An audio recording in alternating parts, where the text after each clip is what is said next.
In this video, we're going to take a quick look at the quality assessment information that is available in the Hub.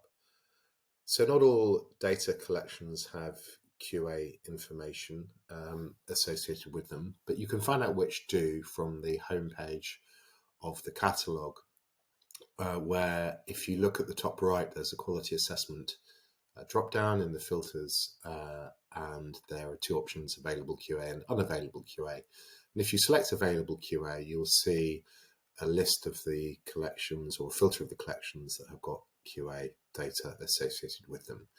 So I'm going to open up the Sentinel-2 collection, and we can take a look there. So it's reopened with the area of interest and the scenes that I was looking at last time I visited.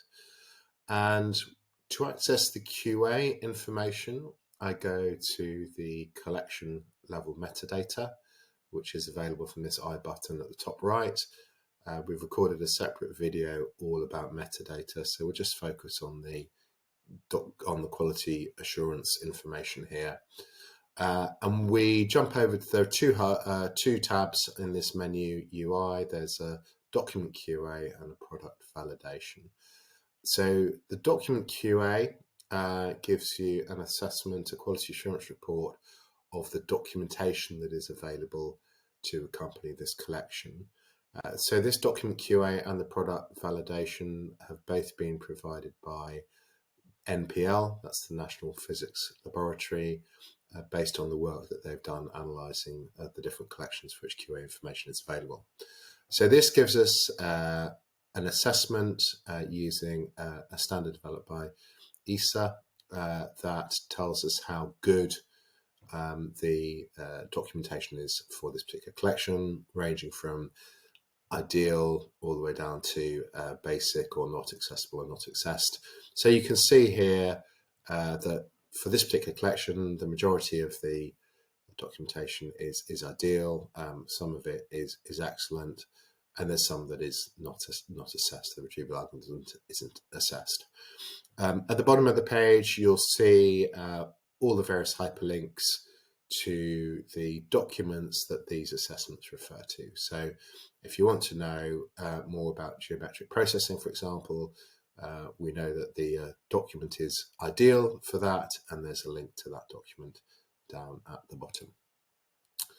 The other area of quality assurance data in the Hub relates to product validation, and we access that by selecting the product validation tab. And this gives us different metrics for data that is available in the Hub.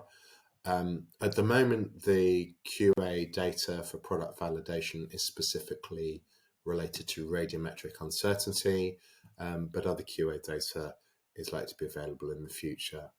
And this is an assessment of the radiometric accuracy of this particular collection based on a number of different surveys and comparisons with ground truth data. This tells us what the accuracy criteria are. So for each of the different bands, the product will claim to be accurate to within plus or minus 5%.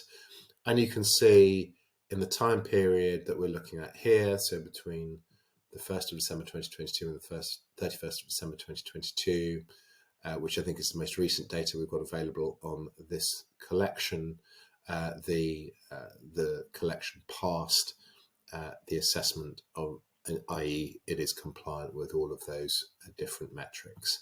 So for different products, these metric values may vary, and in some circumstances they may even vary between each band, but the status gives us an indication of whether they have passed or whether they have failed. If some of them have passed and some of them have failed, the overall assessment of the collection will be a partial pass.